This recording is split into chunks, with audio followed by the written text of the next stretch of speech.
உரிமை குரல் நண்பர்களுக்கும் வணக்கம். வரக்கூடிய 26 தேர்தலில் விஜயும் சீமானும் கூட்டணி கட்சியாக இருந்தாங்க அப்படின்னா திமுக கட்சியோடைய கதி என்ன அப்படின்ற முழு விவரத்தை சவுக்கு சங்கர் பேசியிருக்காரு. இந்த விஷயத்தை ரொம்பவே சுருக்கி தான் வீடியோல பார்க்க போறோம். வாங்க பார்க்கலாம்.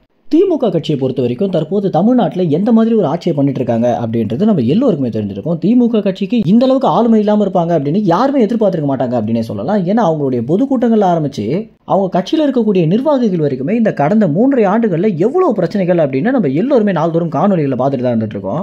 ஆரம்பத்தில் திமுக அமைச்சர்கள் ஆரம்பிச்சு தற்போது திமுகவுடைய ஐடிவிங், அதற்கு பிறகு திமுக நடக்கக்கூடிய பொதுக்கூட்டங்கள், இவை அனைத்துமே திக்குமுக்க ஆட வச்சிருக்கு அப்படின்றதுல எந்தவித மாற்று கருத்துமே இல்லை. அமைச்சர்கள் பண்ண பிரச்சனையாகட்டும், அதற்கு ஸ்டாலின் அவர்கள் கொடுத்த விளக்கமாகட்டும், அதற்கு பிறகு திமுகவுடைய ஐடிவிங் தொடர்ச்சியாக சீமானை குறித்து அவதூறுகளை பரப்புறதாகட்டும், அதற்கு பிறகு பொதுக்கூட்டங்கள்ல மக்கள் கூட்டம் கூடாம இருக்கிறதும் மொத்தமாக திமுக கட்சி அப்படின்னாலே ஒரு பெரிய பிளாக் மார்க் வந்திருக்கு அப்படின்னே சொல்லலாம். இத்தனை ஆண்டுகளில் இல்லாத அளவுக்கு தற்போது திமுக கட்சி பார்த்தீங்கன்னா ஒரு மிகப்பெரிய சரிவை கண்டிருக்காங்க.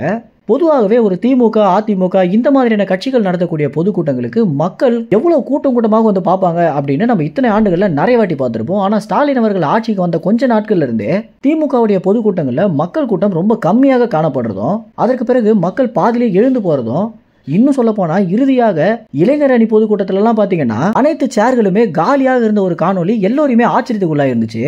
ஆரம்பத்துல அரைகுறை ஆடை அணிந்து நடனமாடிய பெண்கள் ஆடி முடிச்ச கொஞ்ச நேரத்திலே அந்த கூட்டம் பாத்தீங்கன்னா கலைஞ்சு போயிருந்துச்சு. இது பாத்தீங்கன்னா படத்துல வர காட்சி மாதிரி இருந்துச்சு.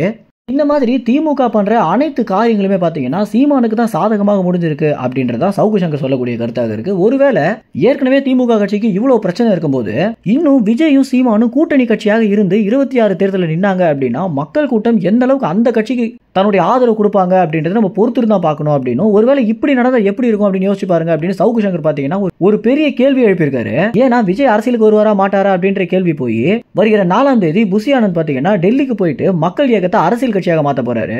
இப்படி அரசியலுக்கு வர்றதுக்காக விஜய் தீவிரமாக ஈடுபடும் போது இன்னும் சீமானோட கூட்டணி கட்சியாக மாறிட்டாரு அப்படின்னா திமுக அதிமுகவுக்கு வாய்ப்பே இல்லை அப்படின்றதான் கள நிலவரமாக இருக்கு. இதான் பாத்தீங்கன்னா சவுக்கு சங்கர் சொல்லியிருக்காரு. சவுக்கு சங்கர் சொன்ன மாதிரி விஜயும் சீமானும் ஒருவேளை இணைந்து களம் காண்டாங்க அப்படின்னா அந்த ஒரு தேர்தல் அப்படின்றது எந்த அளவுக்கு மக்களிடையே ஒரு பெரிய வரவேற்பு பெறும் அப்படின்ற உங்க கருத்துக்களை கமெண்ட்ஸ்ல தெரிவிங்க. நன்றி, வணக்கம்.